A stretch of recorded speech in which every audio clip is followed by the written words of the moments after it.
J'ai payé un loyer pendant des années, mais quand mes parents ont permis à mon frère profiteur et à sa famille d'emménager avec moi, maman a exigé que je paie le double.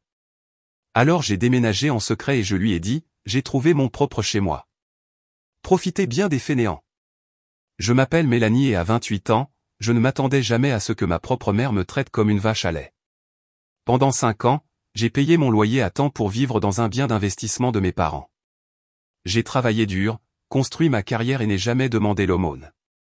Puis, mon frère Ryan, au chômage, sa femme et leurs 2 enfants ont emménagé avec moi. Soudain, maman a exigé que je paie le double de loyer pour le privilège de loger son enfant préféré. Ce qu'elle ne savait pas, c'est que j'avais ma propre surprise en réserve. Si vous regardez cette vidéo maintenant, veuillez cliquer sur le bouton j'aime et vous abonner à ma chaîne. Dites-moi dans les commentaires d'où vous regardez.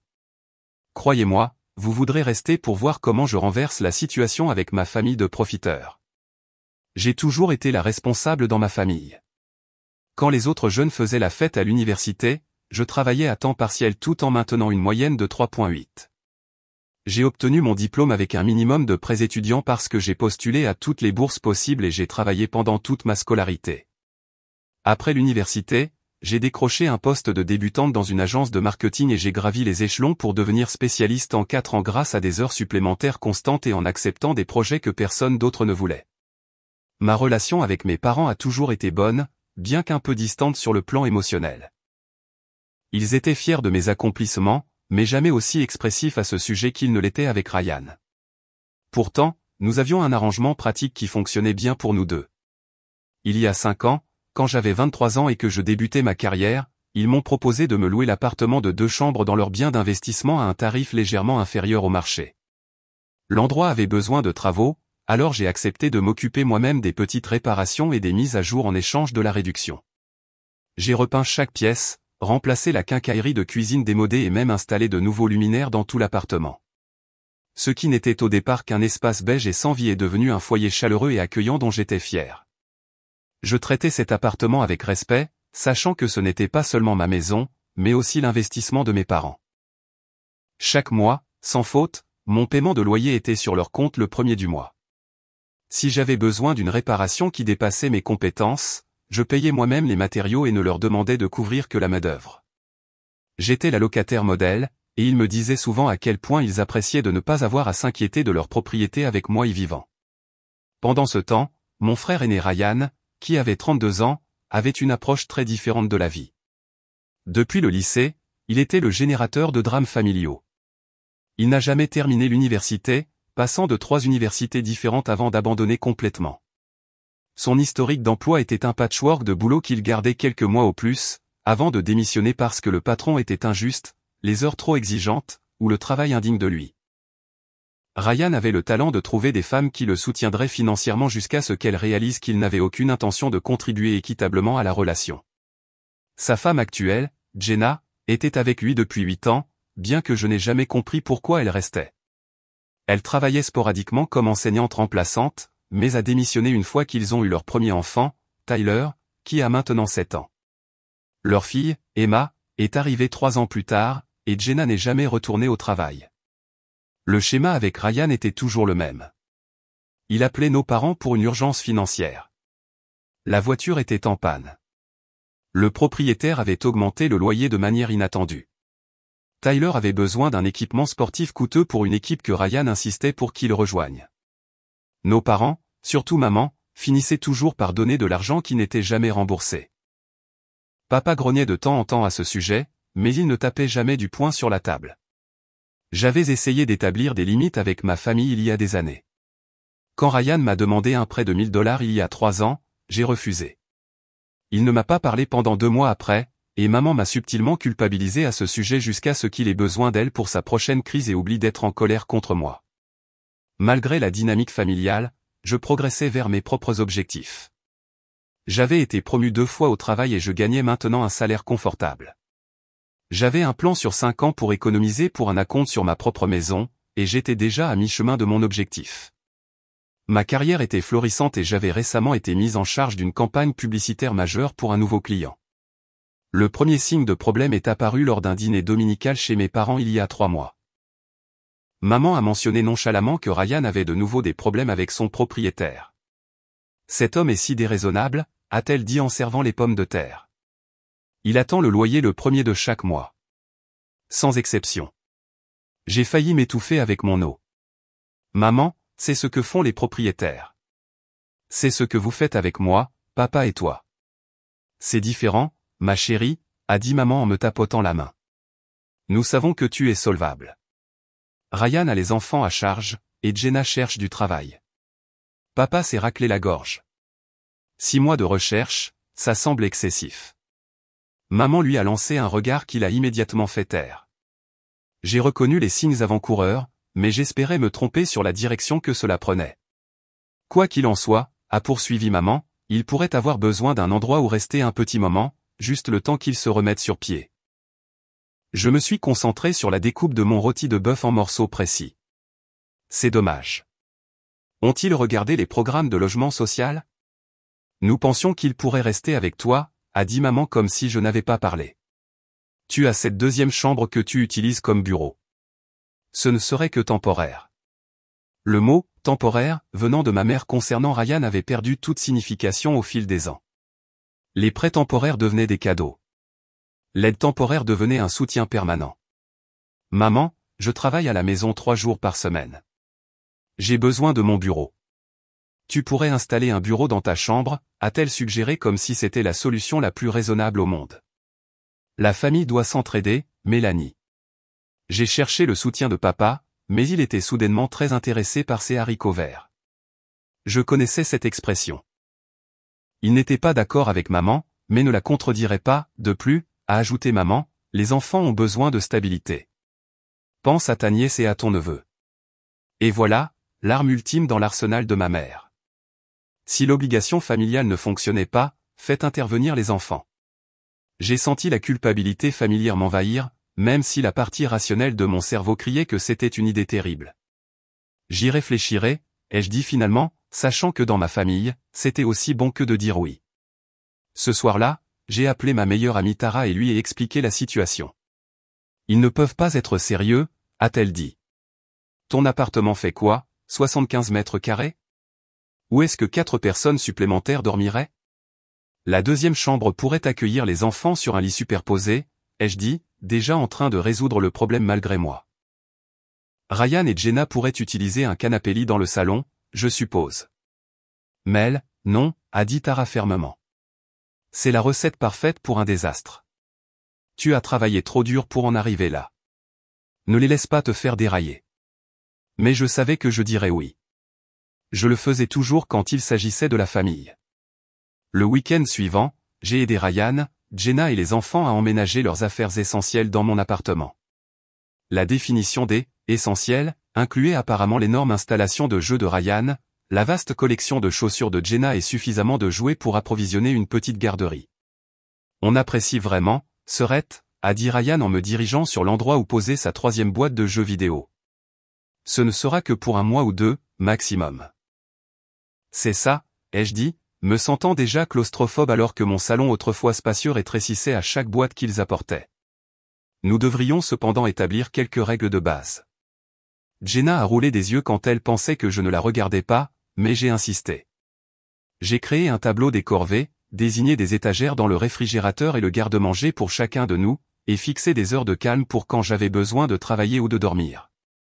J'ai même rédigé un simple accord stipulant qu'il contribuerait à hauteur de 2 cents $ par mois pour les charges et les courses. Ryan l'a signé avec panache. Pas de problème, Serette. Nous serons les meilleurs colocataires de tous les temps. Tu ne sauras même pas que nous sommes là.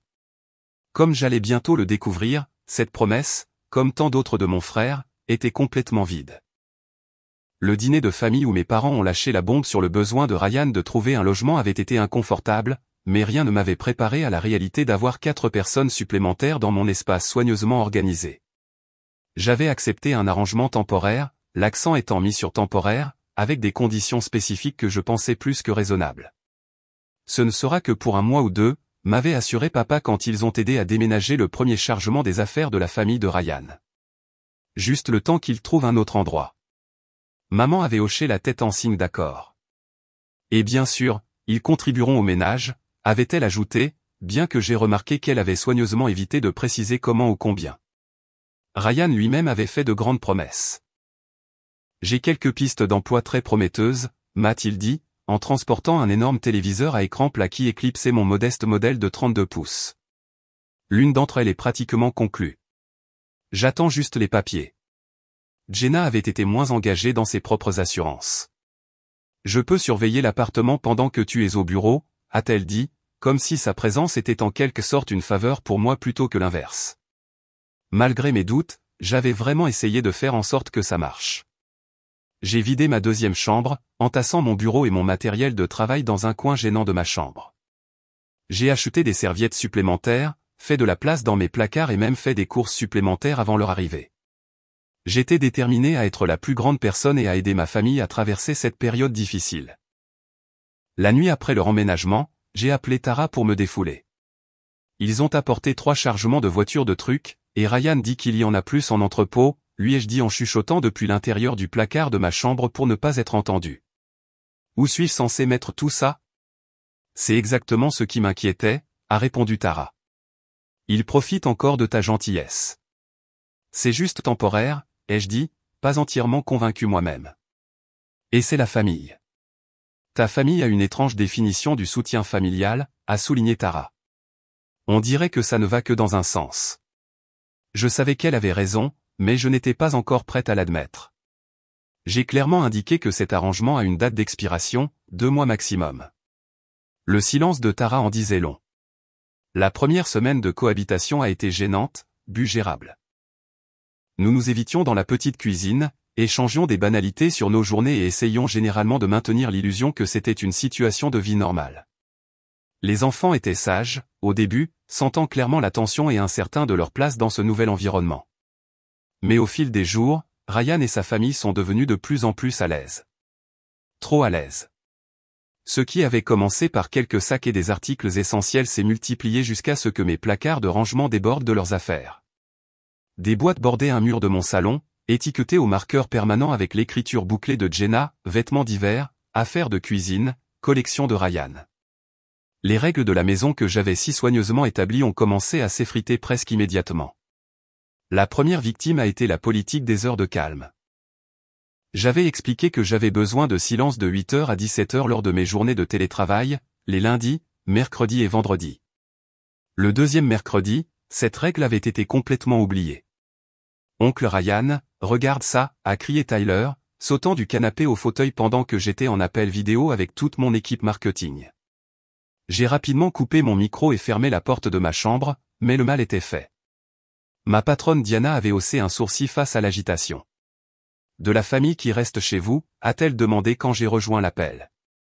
Temporairement, ai-je confirmé, les joues brûlantes de honte. Désolé pour ça. Les étagères de nourriture désignées ont été la limite suivante à tomber.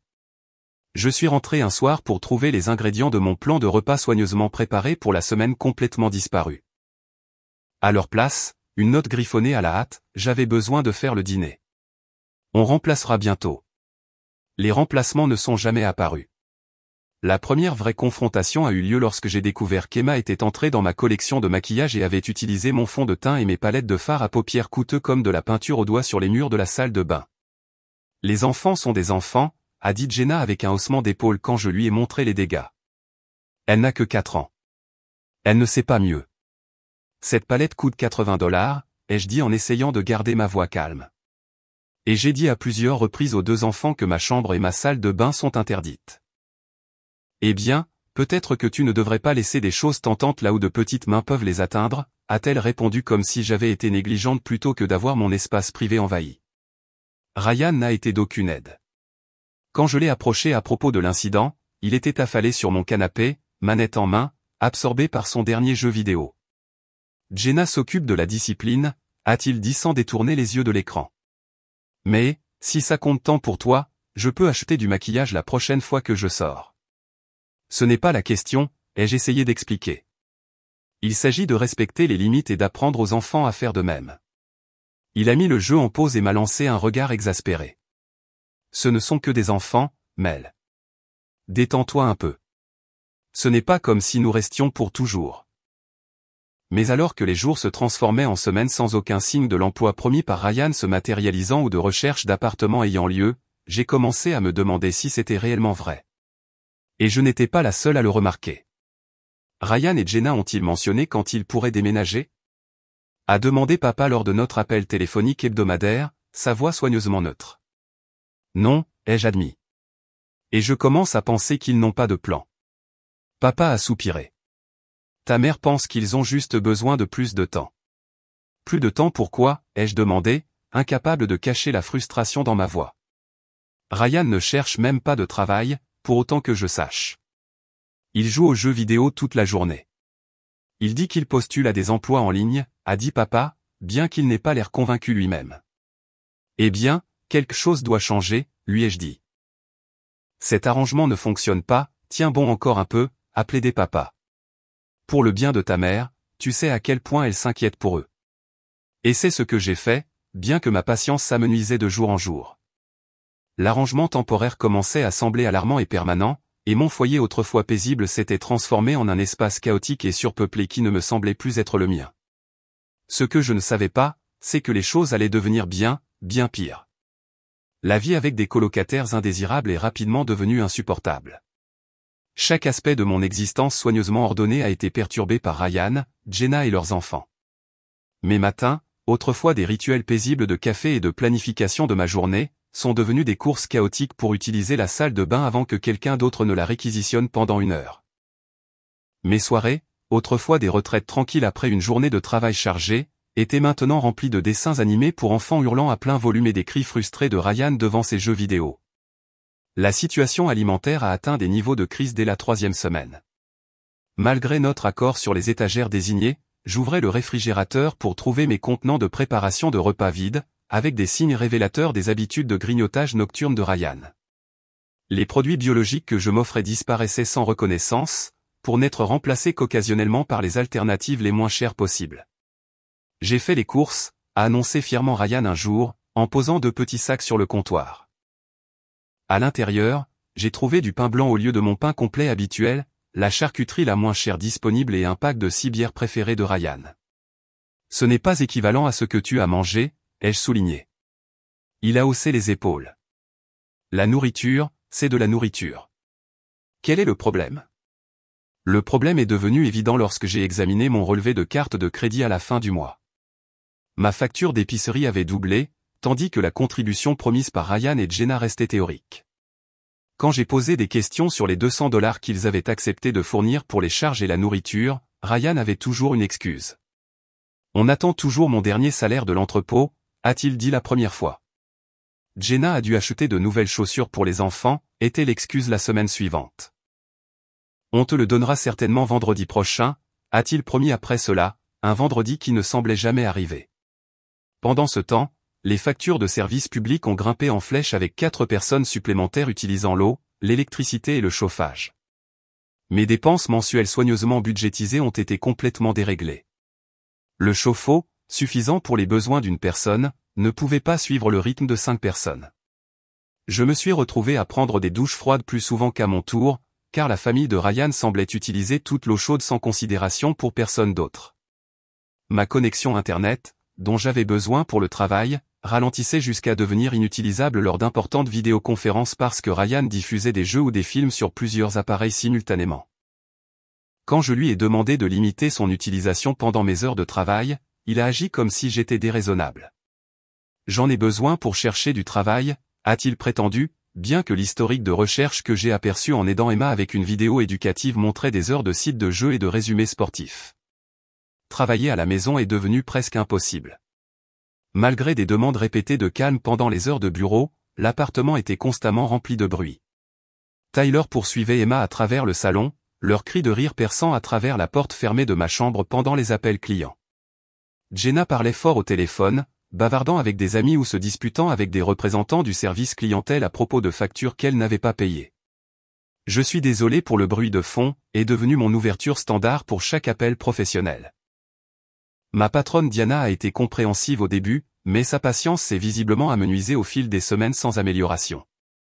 Mélanie, votre situation familiale affecte-t-elle votre capacité à respecter les délais, a-t-elle demandé après que j'ai soumis un projet en retard pour la première fois de ma carrière.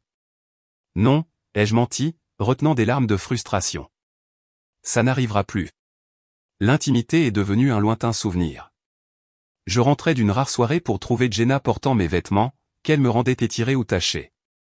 Mes produits de salle de bain disparaissaient ou étaient rendus presque vides. Une fois, j'ai découvert Tyler utilisant mon ordinateur portable de travail coûteux pour regarder des vidéos YouTube, des doigts collants laissant des marques sur le clavier. Il s'ennuyait et ton ordinateur était juste là, a expliqué Jenna. Quand j'ai objecté, c'était comme si mes outils de travail étaient des biens communs. La goutte d'eau qui a fait déborder le vase est arrivée lorsque j'ai découvert que la boîte à bijoux en argent antique de ma grand-mère avait été déplacée de ma commode, son contenu réarrangé. Confrontée, Jenna a admis qu'Emma avait joué à se déguiser avec mes pièces de famille, dont l'une était maintenant manquante. Les enfants égarent des choses, a-t-elle dit avec dédain. Ça réapparaîtra. Ce n'est jamais arrivé. Après un mois de ce chaos, j'ai tenté de discuter de la situation avec mes parents, espérant qu'ils pourraient entendre raison et aider à trouver une autre solution pour la famille de Ryan. Maman, ça ne marche pas, ai-je expliqué lors d'un déjeuner privé. Mon appartement est trop petit pour 5 personnes. Ryan et Jenna ne contribuent pas financièrement. Les enfants n'ont pas de limite. Plutôt que de la sympathie, j'ai été accueilli avec déception. Ils traversent une période difficile, a dit maman, sa voix prenant le ton de martyr que je ne connaissais que trop bien. Ryan a vraiment du mal à trouver du travail dans cette économie. Il ne cherche pas, ai-je rétorqué. Il joue aux jeux vidéo toute la journée pendant que Jenna regarde des talk shows. Ce n'est pas juste, a dit maman sèchement. Ryan a toujours eu du mal à trouver sa voie. Tout le monde ne peut pas être aussi naturellement organisé que toi. L'insinuation m'a piqué. Mon succès n'était pas naturel. C'était le résultat d'un travail acharné et de sacrifices, 2 choses dont Ryan ne semblait pas capable. De plus, a poursuivi maman, où irait-il? Tu ne voudrais pas que ta nièce et ton neveu soient sans abri, n'est-ce pas? Et voilà encore, le chantage affectif ultime. La suggestion que l'application de limites raisonnables faisait de moi un monstre qui voulait voir des enfants à la rue. Il y a d'autres options, ai-je insisté. Il pourrait demander une aide au logement. Ou peut-être qu'il pourrait rester avec toi et papa un moment. Maman a semblé horrifiée par la suggestion. Nous n'avons pas la place et à notre âge, nous ne pourrions pas gérer 2 enfants actifs qui courent partout. L'ironie qu'elle s'attende à ce que je le gère tout en construisant ma carrière lui a apparemment échappé. Papa a été un peu plus compréhensif quand je l'ai appelé plus tard, mais pas plus utile. Je comprends que c'est difficile, a-t-il dit. Mais ta mère est déterminée à les aider à traverser cette mauvaise passe. Tu sais comment elle est quand elle a une idée en tête. Donc, je suis juste censé mettre ma vie en attente indéfiniment, ai-je demandé. Ce ne sera pas indéfiniment, m'a-t-il assuré, bien qu'il n'ait offert aucun calendrier ni plan. Alors que la situation à la maison se détériorait, mes performances au travail en ont souffert. La campagne que je dirigeais a pris du retard. Des erreurs se sont glissées dans mes présentations. Les cernes sous mes yeux sont devenues une caractéristique permanente car le sommeil devenait difficile dans ma propre maison. Diana m'a appelé dans son bureau après que je me sois assoupi lors d'une réunion de département. Que se passe-t-il avec vous, a-t-elle demandé, l'inquiétude évidente dans sa voix. Ce n'est pas votre genre du tout. J'ai craqué et je lui ai tout raconté. La situation devient impossible, le comportement de mes parents, la pression financière. Vous devez régler ça, a-t-elle dit, pas méchamment. Pas seulement pour votre carrière, mais pour votre bien-être. Parfois, la famille profite précisément parce qu'elle sait que vous ne direz pas non. Elle avait raison, bien sûr, mais je ne voyais toujours pas de sortie qui ne provoquerait pas une explosion familiale. Ce que je ne savais pas, c'est que ma mère était sur le point d'allumer la mèche elle-même. 6 semaines après le début de l'arrangement de vie temporaire, ma mère a décidé de faire une visite impromptue pour voir comment les choses se passaient. Je suis rentré du travail pour la trouver assise sur mon canapé, Jenna à ses côtés, toutes deux buvant du thé dans mes tasses pour les grandes occasions. Mélanie, te voilà, a dit maman comme si elle attendait depuis des heures, bien que j'étais en fait revenu du bureau avec 20 minutes d'avance. Je pensais qu'on devrait parler de comment les choses se passent. Mon cœur s'est serré. Ces discussions ne tournaient jamais en ma faveur. Laisse-moi me changer d'abord, ai-je dit en me dirigeant vers ma chambre. J'ai failli trébucher sur les jouets de Tyler éparpillés dans le couloir et j'ai dû me faufiler entre 3 boîtes de souvenirs de Ryan qui avaient mystérieusement migré du salon jusqu'à devant ma porte. En entrant dans ma chambre, j'ai trouvé Emma faisant la sieste sur mon lit. Des résidus collants de ce qu'elle avait mangé étaient visibles sur ma tête d'oreiller. Prenant une profonde inspiration, je me suis changé rapidement et je suis retourné dans le salon où ma mère examinait l'appartement d'un œil critique. L'endroit est un peu en désordre, a-t-elle commenté. J'ai réprimé une réponse sarcastique. La litote était presque risible. Mon appartement autrefois impeccable ressemblait à une zone sinistrée. La vaisselle remplissait l'évier malgré mes demandes répétées que tout le monde nettoie après soi. Le linge débordait des paniers. Jouets, chaussures et affaires diverses couvraient chaque surface. C'est difficile de garder les choses en ordre avec 5 personnes dans un espace conçu pour 1 ou 2, ai-je dit prudemment. C'est justement de ça que je voulais discuter, a dit maman en posant sa tasse de thé. Cet arrangement n'est clairement idéal pour personne. Pendant un instant, l'espoir a jailli dans ma poitrine. Avait-elle enfin reconnu l'impossibilité de la situation? Ryan et Jenna ont besoin de plus d'espace pour les enfants, a-t-elle continué, anéantissant immédiatement mes espoirs. Ils ne peuvent pas continuer à vivre avec toutes leurs affaires dans des boîtes. Je suis d'accord, ai-je dit avec précaution. Ils devraient trouver leur propre logement dès que possible. Maman a agité la main avec dédain. Ce n'est pas réaliste en ce moment. Ryan cherche toujours du travail et les loyers sont si élevés. Alors que suggérez-vous? Ai-je demandé, bien que je craignais de déjà connaître la réponse.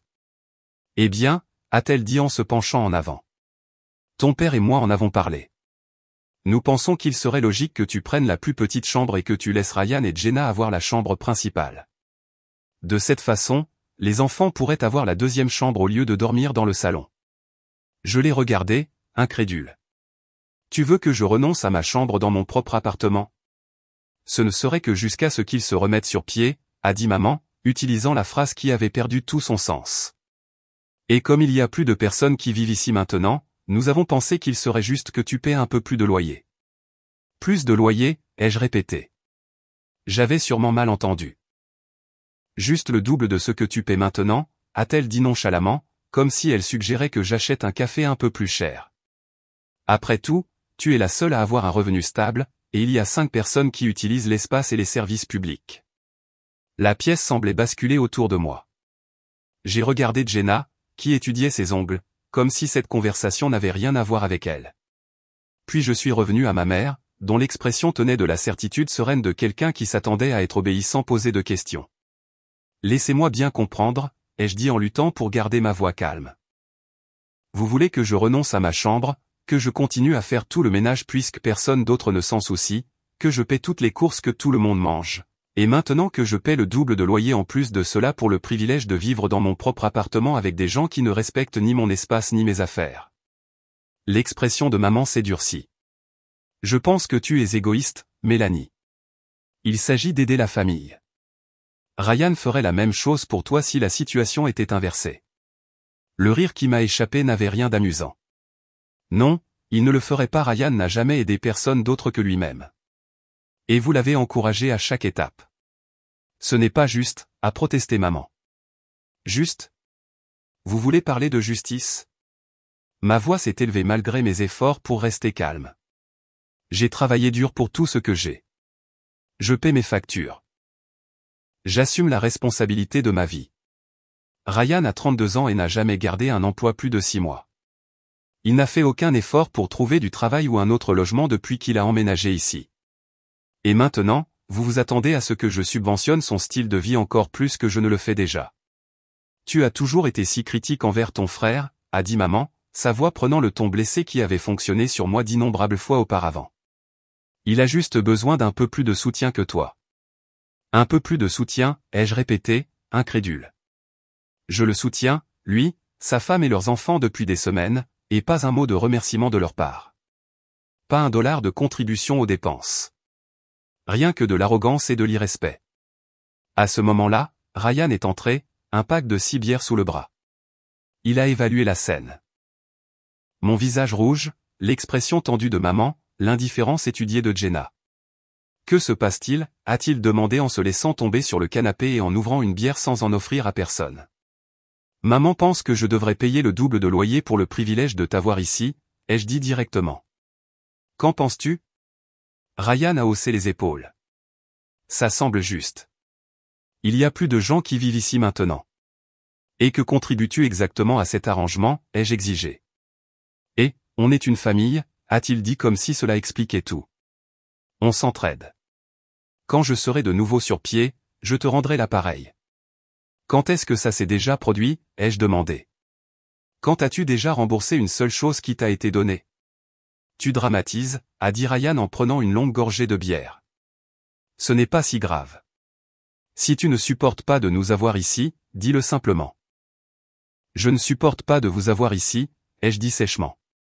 Le silence qui a suivi était assourdissant. Tu ne le penses pas, a finalement dit maman. Tu es juste fatigué et stressé par le travail. Non, je le pense.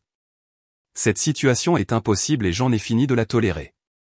Maman s'est levée, son expression un mélange de déception et de colère. J'attendais mieux de toi, Mélanie. La famille est censée se serrer les coudes. Ce n'est pas se serrer les coudes, ai-je rétorqué. C'est une personne qui porte tout le monde pendant qu'ils en profitent. Si c'est ce que tu ressens, a dit maman froidement. Alors ton père et moi devrons reconsidérer notre arrangement avec toi. Qu'est-ce que ça veut dire, ai-je demandé, bien que je le savais déjà. Ça veut dire que si tu n'es pas disposé à aider ton frère dans le besoin, peut-être devrons-nous trouver un locataire qui sera plus coopératif. La menace flottait dans l'air, explicite et inévitable. Se soumettre à leurs demandes ou perdre complètement ma maison. Je vois, ai-je dit, un calme étrange s'installant en moi. J'y réfléchirai. Maman a semblé satisfaite de cette apparente capitulation. Bien. Ton père et moi attendons ta décision d'ici la fin de la semaine.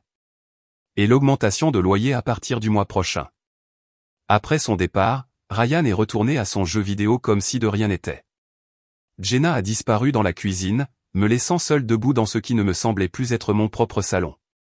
Cette nuit-là, je suis resté éveillé dans mon lit, des larmes de frustration et de trahison imbibant mon oreiller. La famille que j'avais toujours essayé de satisfaire avait rendu ses priorités parfaitement claires. Je n'étais pas une fille à aimer et à respecter, mais une ressource à exploiter. À l'aube, j'ai attrapé mon téléphone et j'ai envoyé un SMS à Tara. Tu avais raison. J'ai besoin d'aide. Sa réponse est venue immédiatement. Quel est le plan? Pour la première fois depuis des semaines, j'ai souri. J'en avais assez d'être la responsable dont on profitait. Il était temps de me mettre en premier. Le matin après la demande scandaleuse de ma mère, je me suis réveillé avec une clarté que je n'avais pas ressentie depuis des semaines. Si ma famille ne me voyait que comme une source de logement et de revenus pour mon frère, alors je devais me retirer complètement de l'équation. Je trouverais mon propre logement sans le dire à aucun d'eux jusqu'à ce qu'il soit trop tard pour m'arrêter. D'abord, je devais évaluer mes finances. J'avais économisé pour un acompte sur une maison un jour, mais ces plans devraient attendre.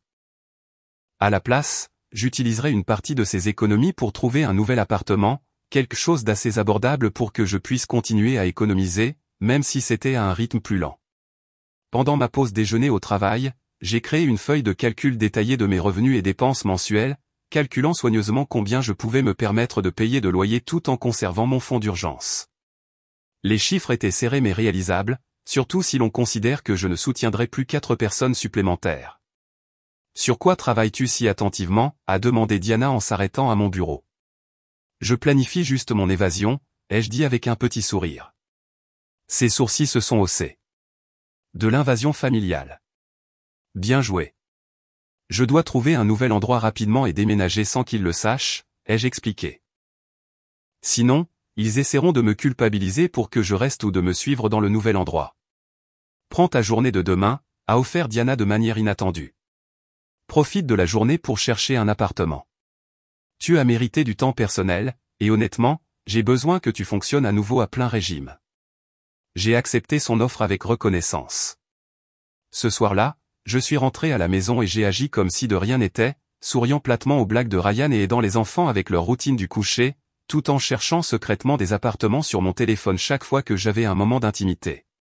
Le lendemain, j'ai visité 6 propriétés différentes à travers la ville.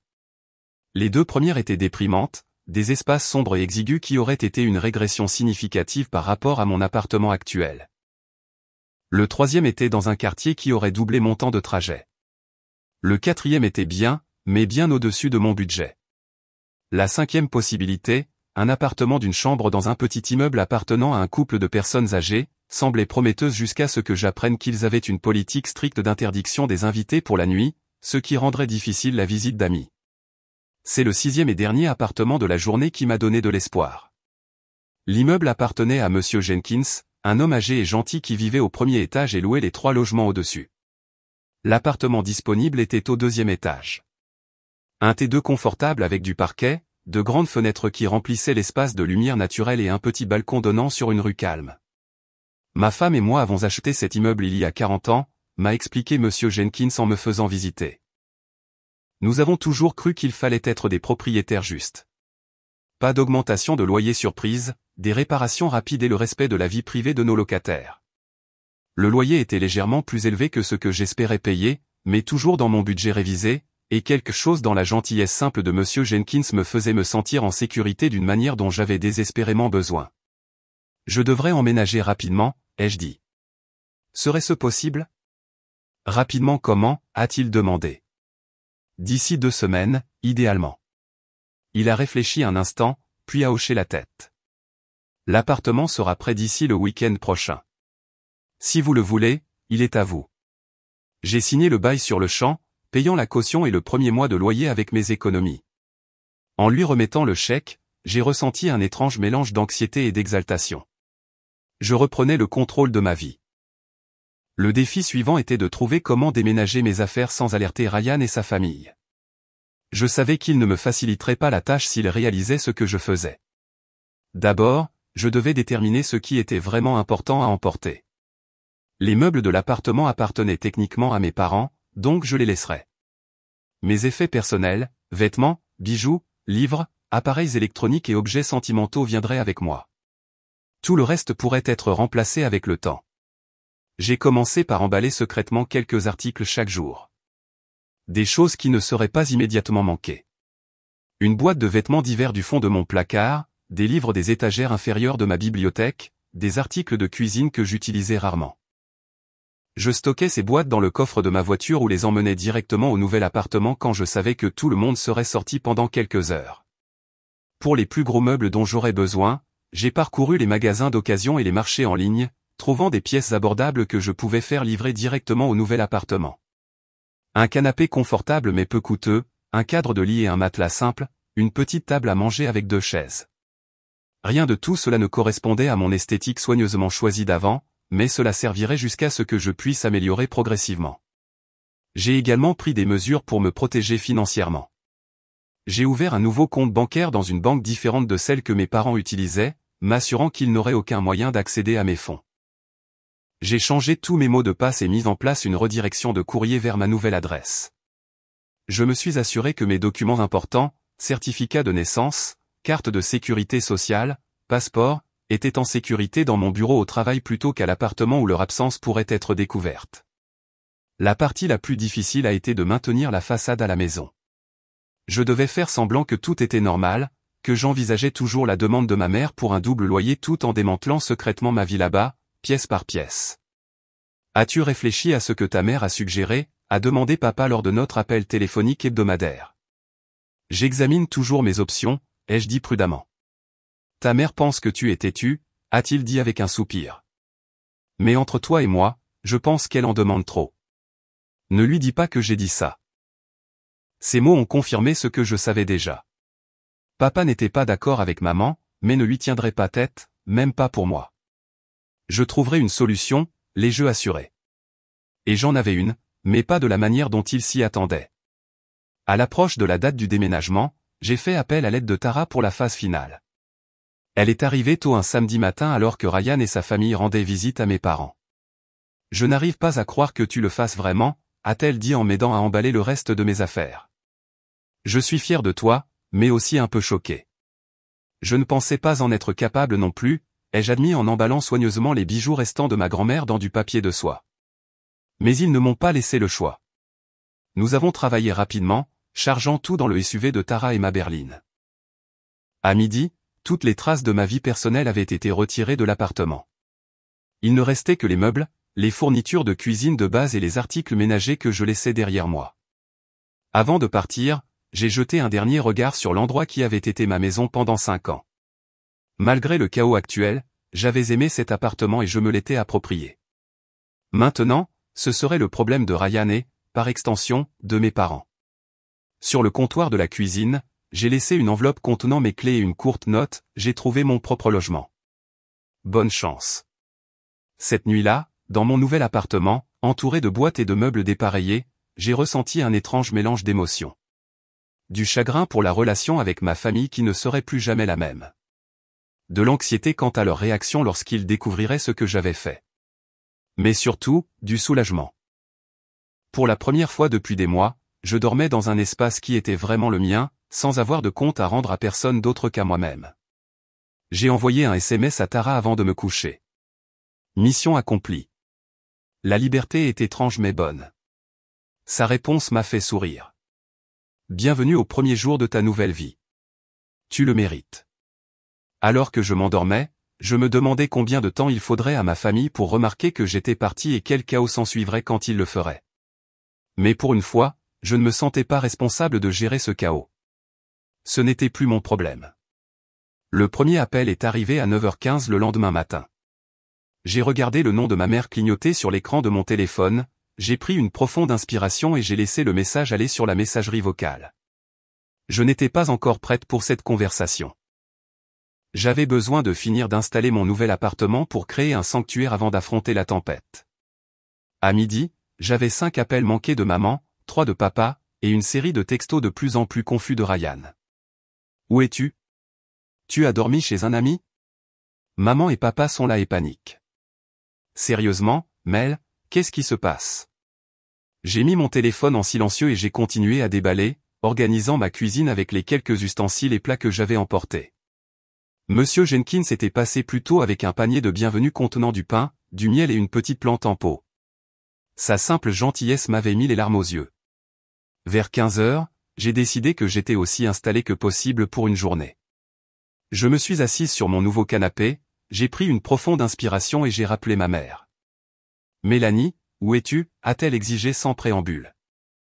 Nous étions morts d'inquiétude. J'ai déménagé, ai-je dit calmement. J'ai trouvé mon propre logement. Il y eut un moment de silence stupéfait. Comment ça, tu as déménagé? Ce n'est pas possible. Toutes tes affaires sont là. Non, maman. J'ai déménagé tout ce qui était important hier pendant que Ryan et sa famille étaient chez vous.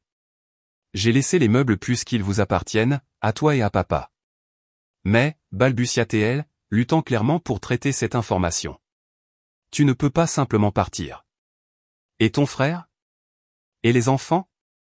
Ils ne sont pas ma responsabilité, ai-je dit fermement. C'est votre responsabilité puisque vous avez décidé d'encourager le comportement de Ryan, et la responsabilité de Ryan puisqu'ils sont sa famille. C'est complètement inacceptable, a dit maman, sa voix s'élevant. Tu avais un accord avec nous. Un accord que vous essayiez de changer injustement, lui ai-je rappelé. Vous vouliez que je paie le double de loyer pour héberger Ryan et sa famille. Cela n'avait aucun sens, ni financièrement ni logiquement. Nous venons tout de suite, a-t-elle déclaré. Où es-tu? Non, ai-je dit simplement. Je ne vous dirai pas où j'habite maintenant. J'ai besoin d'un peu d'espace loin de vous tous. Mélanie Ann Parker. Tu me dis où tu es à l'instant. L'utilisation de mon nom complet, une tactique qui avait fonctionné quand j'avais 10 ans mais qui n'avait aucun pouvoir sur moi en tant qu'adulte, m'a presque fait rire malgré la tension.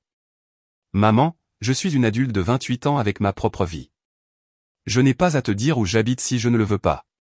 Et en ce moment, je ne le veux pas, je pouvais entendre mon père en arrière-plan demander ce qui se passait et la voix de Ryan se joindre à la confusion. Ton père veut te parler, a dit maman d'un ton sec. La voix de papa est apparue, semblant fatiguée et inquiète. Mélanie, que se passe-t-il? Ta mère est très contrariée. J'ai déménagé, papa.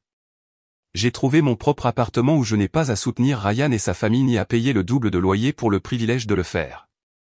Il a soupiré lourdement. Je comprends que tu aies été contrarié par l'augmentation du loyer, mais cela semble extrême. Ce n'était pas seulement l'augmentation du loyer, ai-je expliqué. C'était le manque total de respect pour mon espace, mes affaires et ma vie.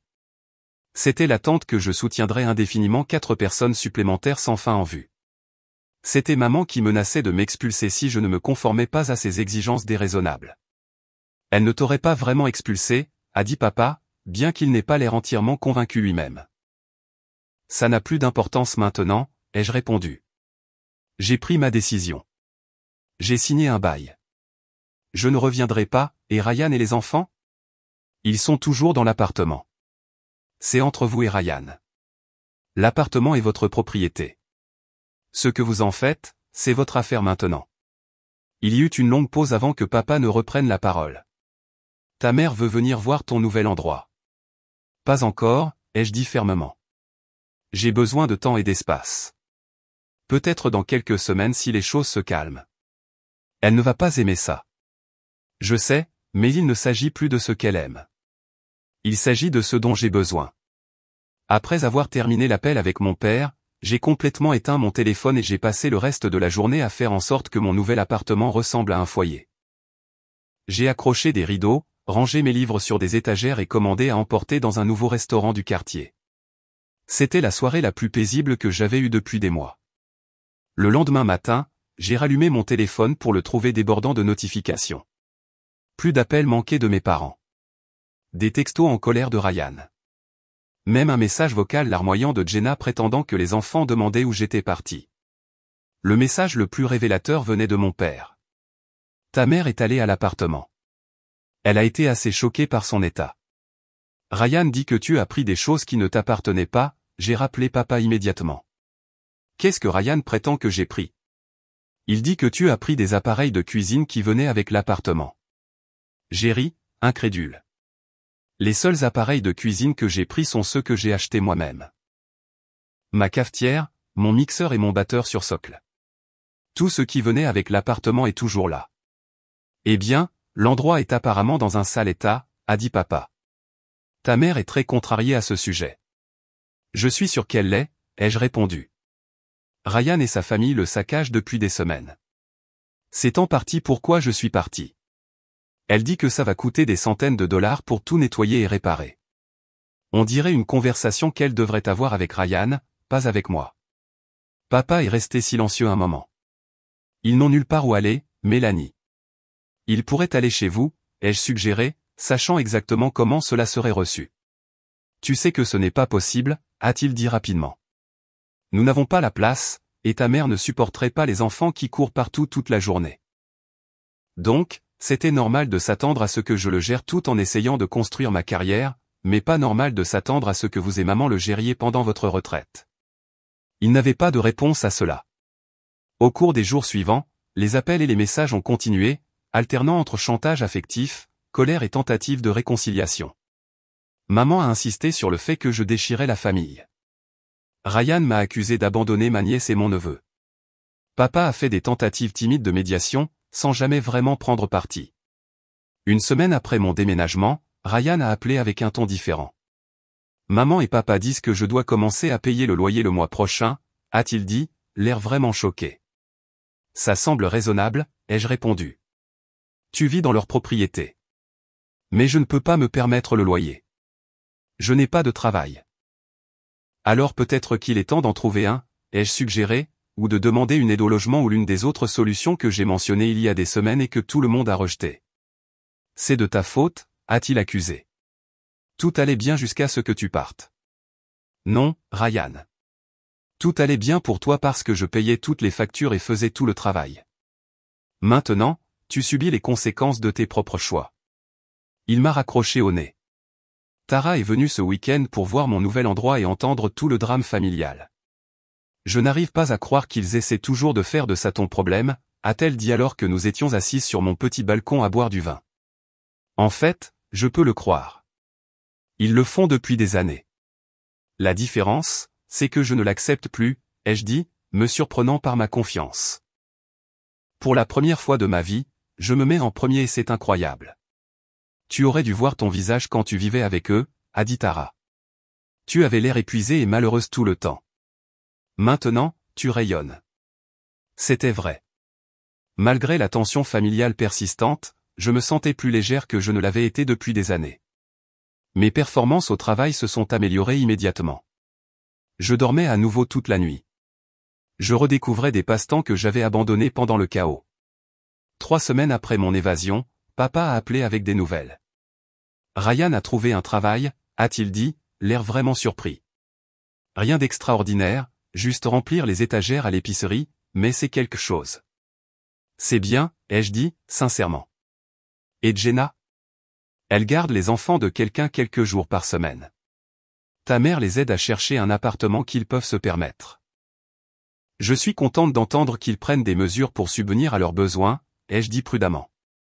Tu manques à ta mère, a ajouté papa. À nous deux. Vous me manquez aussi, ai-je admis. Mais je ne regrette pas ma décision. Je sais, a-t-il dit doucement. Pour ce que ça vaut, je pense que tu as fait ce qu'il fallait. Ne dis pas à ta mère que j'ai dit ça. Ce n'étaient pas des excuses complètes ni une reconnaissance de leur tort, mais venant de mon père qui fuyait les conflits, c'était quelque chose, un petit pas vers la reconstruction de notre relation sur des bases plus égales. Un mois après ma sortie spectaculaire, je m'installais confortablement dans ma nouvelle vie. Mon appartement, bien que plus petit que le précédent, me semblait un véritable sanctuaire. J'avais rangé mes affaires exactement comme je le voulais, décoré avec des couleurs et des motifs qui reflétaient ma personnalité, et établi des routines qui donnaient la priorité à mon bien-être. Chaque matin, je me réveillais dans un silence paisible, je prenais mon café sur le petit balcon et je me préparais pour le travail sans interruption ni chaos. La situation avec ma famille évoluait de manière inattendue. Après le choc initial et la colère, la réalité s'était imposée à mes parents. Sans moi, ils n'avaient d'autre choix que de traiter directement avec Ryan et son irresponsabilité financière. Le tampon confortable que j'avais fourni n'était plus disponible. Papa m'a appelé un dimanche après-midi avec une mise à jour qui m'a presque fait tomber mon téléphone de surprise. Ryan travaille à temps plein maintenant, a-t-il dit, une note de fierté dans sa voix qui était absente depuis des années lorsqu'il parlait de mon frère. L'épicerie l'a promu chef d'équipe après seulement 3 semaines. C'est super, ai-je dit, sincèrement heureuse. Comment gère-t-il la responsabilité? Étonnamment bien. Il arrive à l'heure. N'a pas manqué un jour. Il s'est même porté volontaire pour des heures supplémentaires le week-end dernier. Papa a fait une pause. Ta mère ne l'admettra jamais, mais je pense que ton départ a été l'électrochoc dont il avait besoin. Il s'est avéré que faire face à de vraies conséquences avait forcé Ryan à grandir d'une manière que des années de complaisance avaient empêché. Sans moi pour absorber l'impact de ses choix, il avait finalement dû prendre ses responsabilités. Jenna aussi avait trouvé un travail stable à temps partiel dans une garderie, ce qui lui permettait d'emmener Emma avec elle à un tarif réduit. Tyler réussissait mieux à l'école maintenant que ses parents établissaient plus de structure et de routine dans sa vie. Plus surprenant encore, mes parents avaient aidé Ryan et Jenna à trouver leur propre appartement, un modeste T3 dans un complexe de logements abordables. Ce n'était pas le grand luxe, mais c'était propre, sûr et dans leur budget maintenant que tous les deux travaillaient. Ta mère et moi avons co-signé leur bail, a expliqué papa. Mais nous avons clairement indiqué que nous ne paierons pas leur loyer. C'est leur responsabilité maintenant. Le changement d'approche de mes parents était remarquable, bien que je soupçonne qu'il soit né plus de la nécessité que du choix. Sans moi comme filet de sécurité familiale, ils avaient été forcés soit de laisser Ryan couler, soit de lui apprendre à nager. Ils avaient choisi la seconde option, au grand bénéfice de tous. Ma relation avec ma mère est restée tendue. Sa fierté lui rendait difficile de reconnaître à quel point elle m'avait traité injustement ou comment sa complaisance avait nui à Ryan à long terme. Mais même elle montrait de petits signes de croissance. Ta mère a demandé ta nouvelle adresse, a mentionné papa lors d'un de nos appels. Elle veut t'envoyer quelque chose. Je l'ai fourni avec une certaine hésitation, curieuse mais méfiante. Quelques jours plus tard, un colis est arrivé contenant le médaillon en argent de ma grand-mère. Le bijou qui avait disparu quand Emma jouait avec mes affaires. Avec lui, une brève note de l'écriture de ma mère. Ceci t'appartient. Jenna l'a trouvé dans le coffre à jouets d'Emma. Ce n'était pas tout à fait des excuses, mais c'était un geste de réconciliation. J'ai appelé pour la remercier. Notre première conversation directe depuis des semaines qui ne s'est pas transformée en accusation. Les enfants demandent de tes nouvelles, a-t-elle dit timidement. Leur tante leur manque. Il me manque aussi, ai-je admis. Ce sont de bons enfants, même si la situation était impossible. Nous organisons un petit dîner d'anniversaire pour Tyler le week-end prochain, s'est-elle aventurée. Rien d'extraordinaire, juste la famille. Voudrais-tu venir? J'ai pris une profonde inspiration, réfléchissant soigneusement à ma réponse. J'aimerais bien, ai-je finalement dit. Mais maman, les choses doivent être différentes maintenant. J'ai besoin que tu respectes mes limites. Il y eut une longue pause avant qu'elle ne réponde.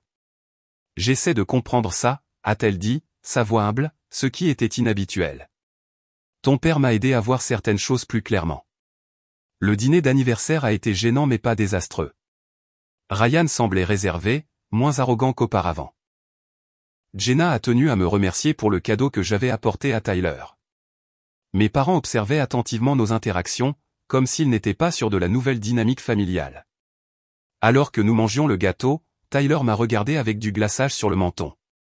Tante Mélanie, pourquoi as-tu déménagé? Tu n'aimais pas vivre avec nous?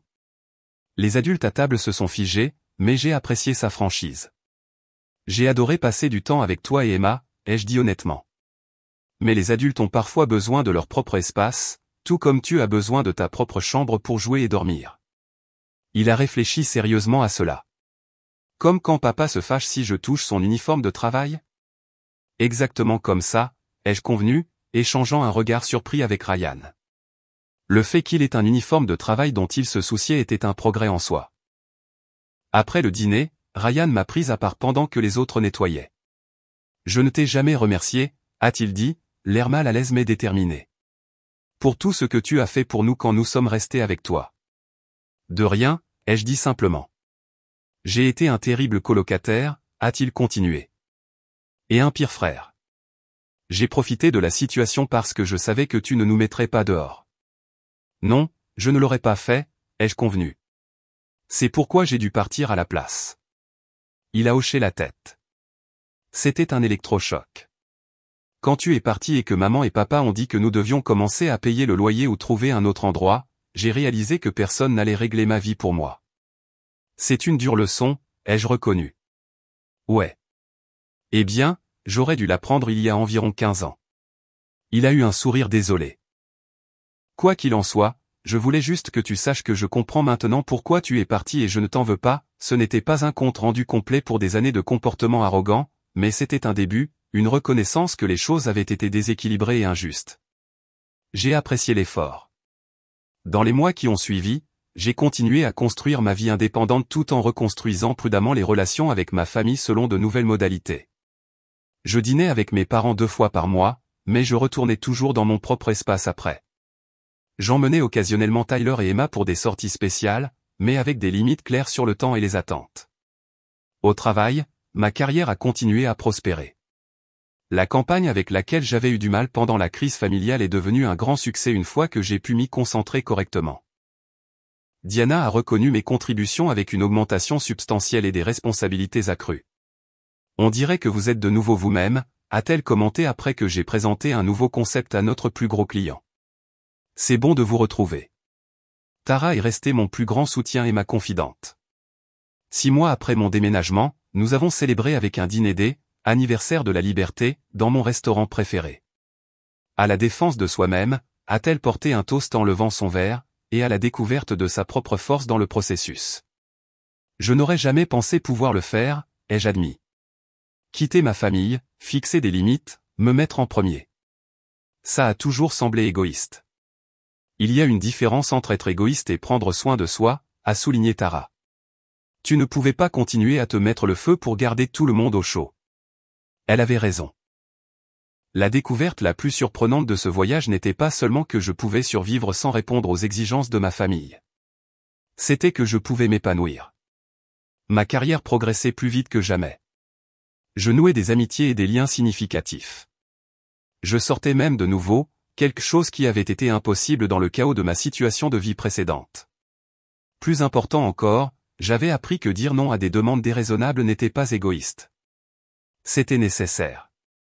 En refusant d'encourager l'irresponsabilité de Ryan, je lui avais par inadvertance donné l'occasion de grandir. En m'éloignant de la manipulation de mes parents, je les avais forcés à reconsidérer leur approche envers leurs 2 enfants. Un an après mon évasion, j'ai atteint une autre étape, j'avais économisé assez pour reprendre mon plan initial d'achat de ma propre maison.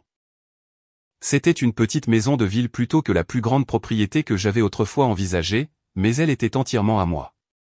Pas de propriétaire, pas de liens familiaux.